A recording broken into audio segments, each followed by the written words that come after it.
let's go back a year. What a difference a year makes.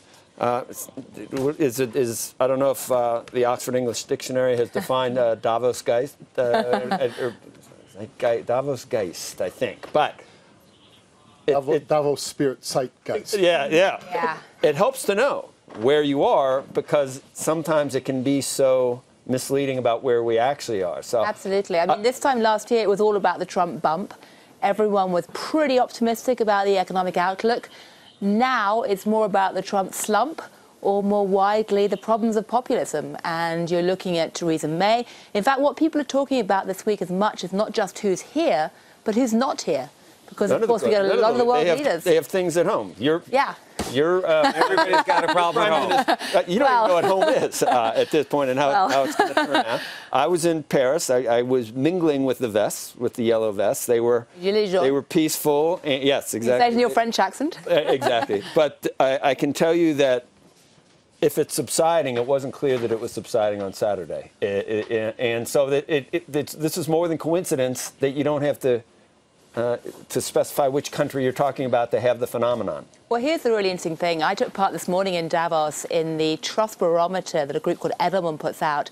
And the most shocking thing about that poll this year is that 4 out of 5 people around the world say the system is not working for them, and 2 out of 3 think their kids are going to have a worse future.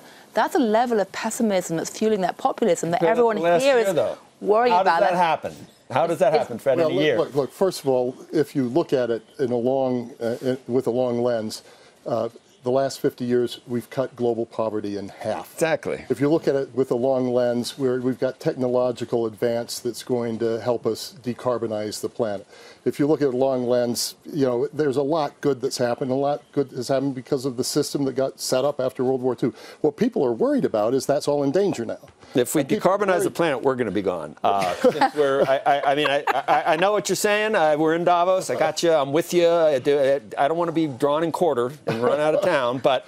Are you making sure you walk everywhere rather than take a bus? No, I'm just mostly carbon, hydrocarbons, and we all are, in fact. So if you're going to decarbonize me, that's a bleak future. But let's talk about technological advance. Okay. Then. That's what people are talking about. The healthcare and energy. It's unbelievable in terms of how long we live, how healthy we live, the prospects for machine learning and what that's going to bring to us in terms of health and everything else. It's hard for me to be pessimistic, and I understand that there are pressing concerns about populism and income inequality and everything else, but we shouldn't have been quite as rose-colored glasses as we were last year. I don't think we should be quite as pessimistic as we are this year. People always say that markets overreact, and last year everyone was far too optimistic. This year they're probably too pessimistic. But the key takeaway is this, is even if you are optimistic long-term, like Fred or Joe, who are clearly the sunny people today, in the short term, there's a lot of uncertainty, and that spells volatility for the markets in 2019. And that's something that almost everyone I've spoken to is brace yourself for more volatility. The two things CEOs hate is uncertainty, and they've got uncertainty in government shutdown, they've got uncertainty in trade talks, they've got uncertainty in Chinese growth, they've got uncertainty in where technology... You read this off Barman letter. Yeah. And the other thing they hate is losing the people. And I've heard from more than one CEO this week, what are you most worried about? And he says, losing the people. We're losing the people behind globalization, losing the people behind everything that's been achieved over the last few years, and that's populism. You know what?